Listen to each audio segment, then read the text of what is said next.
Assalamualaikum warahmatullahi wabarakatuh. Sekarang saya lanjutkan ke bagian ketiga investasi saham. Melanjutkan yang sebelumnya, di sini saya akan mulai ke penjualan investasi. Jadi di penjualan investasi di sini adalah pada saat perusahaan itu kehilangan signifikan influence-nya. Sehingga metode ekuitas akan diberhentikan pada saat dia kehilangan pengaruh signifikannya pada perusahaan yang dibeli. Dan dia akan kembali ke cost method.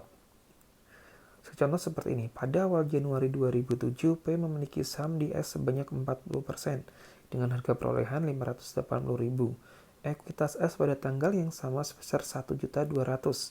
Nilai aset tercatatnya nilai tercatat aset netonya sama dengan nilai wajarnya. Pada 31 Desember 2009, saldo investasi menunjukkan 700.000, 40% dikalikan dengan 1.500.000 ditambah dengan goodwill 100.000. Dan pada 1 Januari 2010, P menjual di sini 1 Januari 2010.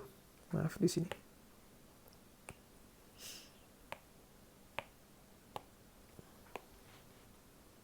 Januari 2010, P menjual 200.000 lembar saham dengan harga 460.000.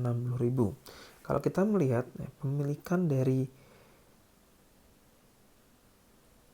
P ke S itu 40%, itu mewakili 320.000 lembar saham. Yaitu dari 120 dan 200.000 yang dijual. Artinya outstanding stok dari S itu terdiri dari 320.000 lembar dibagi dengan 0,4 atau ketemu 800.000 lembar. Kemudian setelah dijual tinggal 120.000. Artinya setelah dijual pemilikan P ke S menjadi 15%. Maka di sini akan menggunakan cost method, tidak ada significant influence lagi. Di 1 Januari 2009, maka P akan menjurnal cash, yaitu dijual 460.000. Kreditnya investment in S dan gain. Investment in S di sini diperoleh dari nilai asetnya nilai investasinya 700.000. Apa di sini? 700.000 dikalikan dengan yang dijual adalah 200.000 lembar. Pemilikan sebelumnya adalah 320.000 lembar. Hasilnya adalah 437.500. Sehingga ada gain 460.000 dikurangi 437.500. Karena dia sudah menjadi cost method, maka dia akan mengklasifikasikannya sesuai dengan PSAK 55. Yaitu di sini dia mengklasifikasikannya sebagai trading sekuritas. Maka dia nyatat investment in trading sebesar nilai wajarnya, investment in S-nya selisihnya di sini berasal dari 700.000 dikurangi 437.500 ketemu 262.500. Maka ada gain on transfer between categories. Transfer dari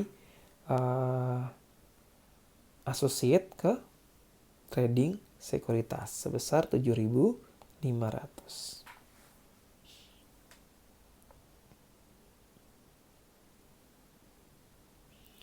Kedua jurnal di atas di sini, 1 dan 2 di sini bisa digabung menjadi investment in trading, cash, debit 270 dan 460, investment in S 700, gain on sell-nya 22.500, gain on transfer-nya 7.500.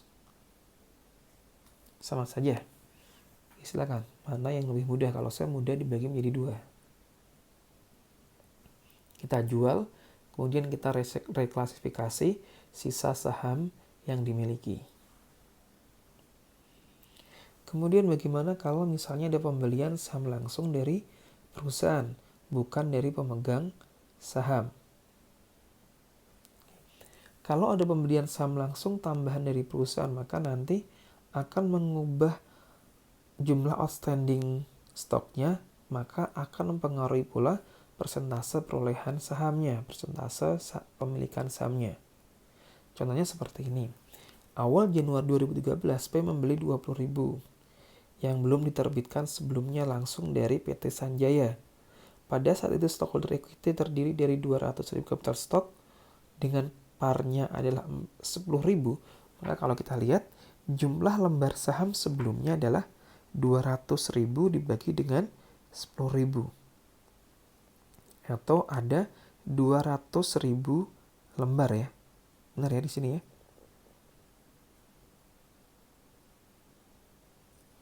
Jadi di sini sebelum ada pembelian lagi, sahamnya itu 200 juta dibagi dengan 10.000 atau 1, 2, 3, 20.000 lembar. Kemudian beli lagi 20.000. Ini yang baru. Maka total outstanding stoknya menjadi 40.000 lembar. Yang dibeli 20.000, maka persentase pemilikan PT Prima adalah sebesar 20.000 dibagi dengan 40.000 adalah 50%. Kemudian bagaimana dengan perusahaan asosiasi yang memiliki saham preferen? Okay. Jadi kalau misalnya investasi atau asosiasi yang kita beli, dia ternyata memiliki saham preferen, maka nanti pengaruhnya adalah karena dia ada saham preferen, maka dapat prioritas pada dividen. Sehingga nanti net income-nya kita alokasikan dulu ke dividen untuk preferred stock. Sisanya baru untuk bagiannya common stock.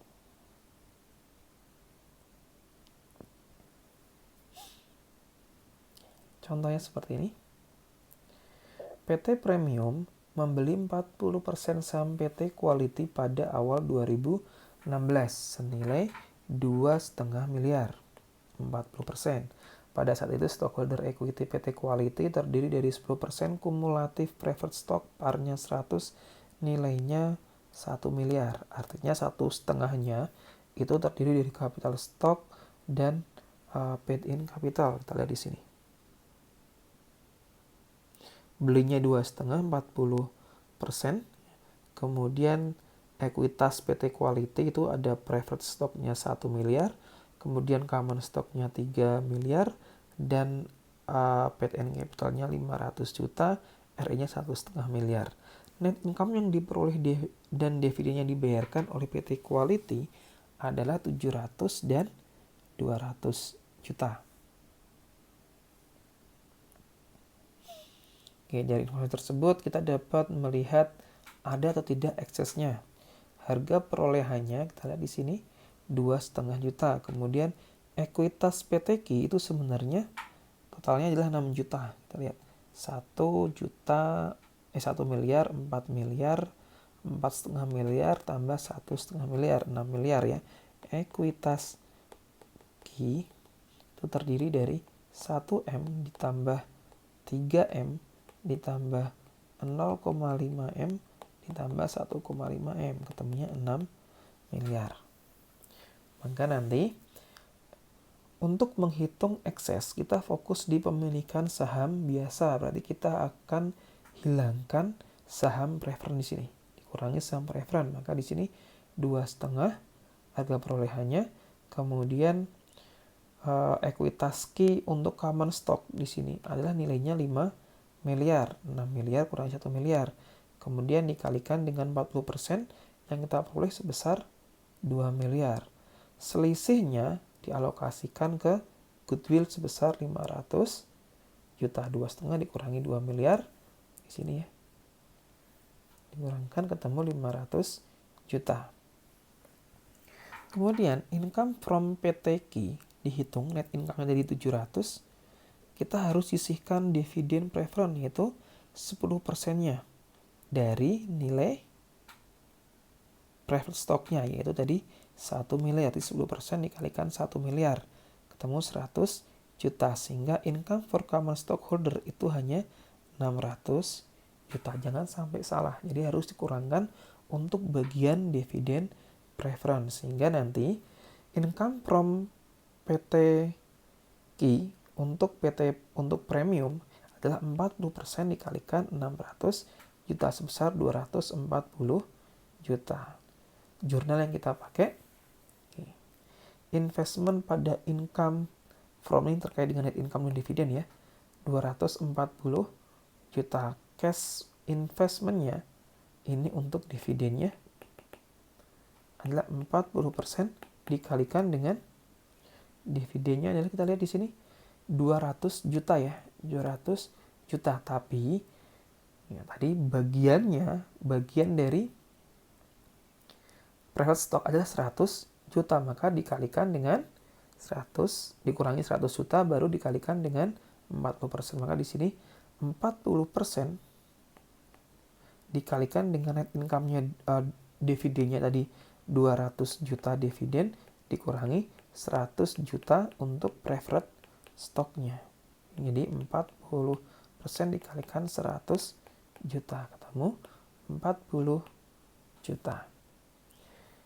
Ini tadi net income-nya juga dikurangi 100 juta, dividennya juga dikurangkan dengan 100 juta.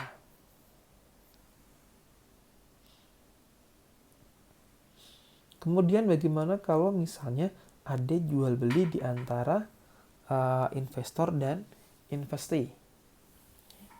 Karena adanya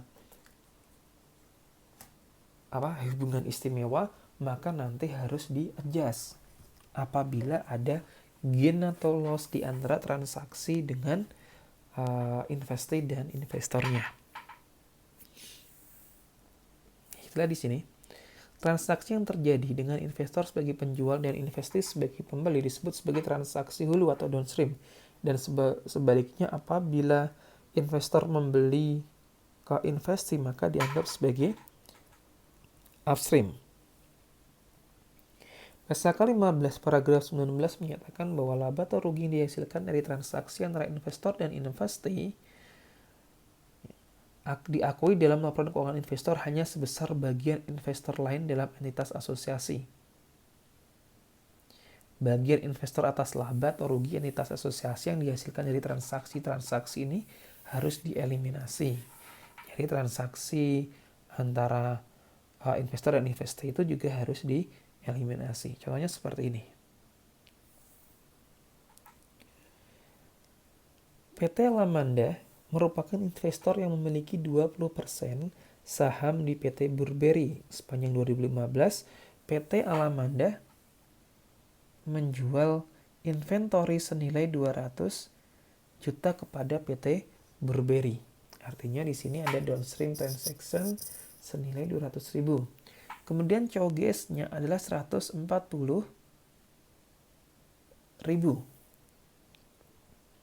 Berarti di sini ada gross profit 200 dikurangi 140 atau sebesar 60 juta.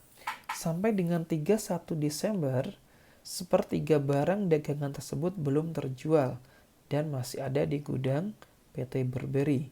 Net income dari PT Burberry sebesar 1 miliar. Berdasarkan data tersebut, pada tanggal 31 Desember 2015, PT Alamanda akan mencatat ayat jurnal sebagai berikut. Ini downstream. Ini downstream. Oke, kita lihat di sini tadi dia memiliki berapa persen? 20%.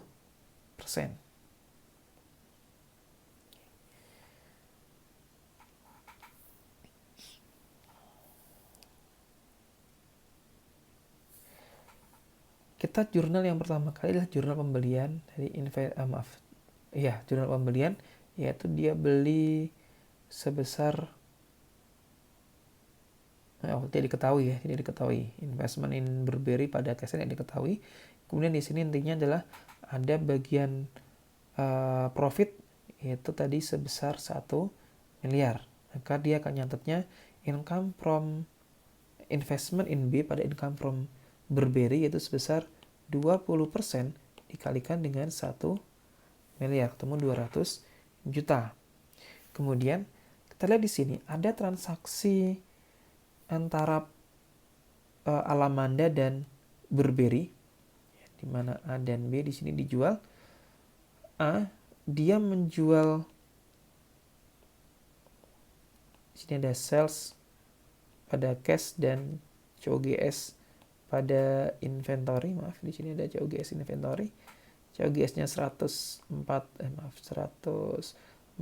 di sini 200. Sedangkan B akan nyatetnya inventory pada cash sebesar 200. Kalau kita lihat di sini 104 harusnya kan nilainya 140. Oke, 140, tapi diakui oleh B itu 200. Artinya di sini ada unrealized sebesar 60 juta. Namun 2/3-nya kita lihat di sini. Sepertiga di sini ya, belum terjual. Artinya 2/3-nya itu sudah terjual. Sehingga yang sudah direalisasikan adalah 2/3 dikalikan 60, itu 40 jutanya terrealisasi. Sisanya 20 juta itu belum terrealisasi. Ini belum terrealisasi.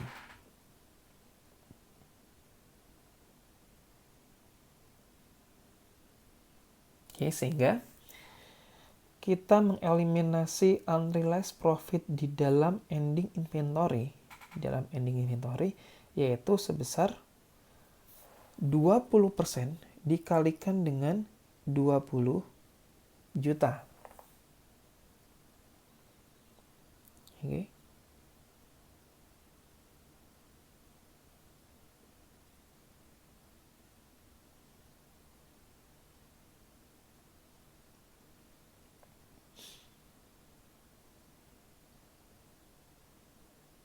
Kita lihat di sini. Jadi kita hitung dulu berapa unrealized profitnya, yaitu sales dikurangi dengan COGS-nya. Kemudian kita lihat berapa yang tersisa. Tersisanya sepertiga, berarti di sini 60 dikalikan sepertiga, 20 juta itu yang belum terrealisasi. Maka harus kita kurangkan. Di A-nya itu sudah mengakui keuntungan total 60 juta. Padahal ada sepertiga yang belum terjual, maka harusnya ada 20 juta yang belum diakui. Karena dia hanya memiliki 20%, maka di sini 20% dikalikan 20 juta. Itu yang harus kita hilangkan.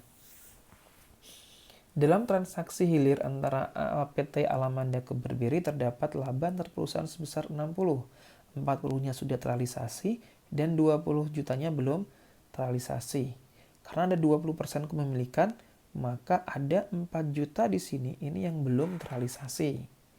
Oleh karena itu, sebenarnya bagian laba dari PT Burberry itu sebesar 200 dikurangi 4 juta, 196 juta. Jika pada tahun berikutnya inventory tersebut terjual kepada pihak luar, maka Alamanda akan nyatet lagi itu sebesar investment in Burberry pada income from Burberry sebesar 4 juta. Ini di tahun berikutnya. Jadi tahun berikutnya harus kita jurnal lagi investment in Burberry pada income from Burberry. Oke, saya cukupkan. Terima kasih. Ketemu lagi di kesempatan berikutnya atau di video berikutnya. Wassalamualaikum warahmatullahi wabarakatuh.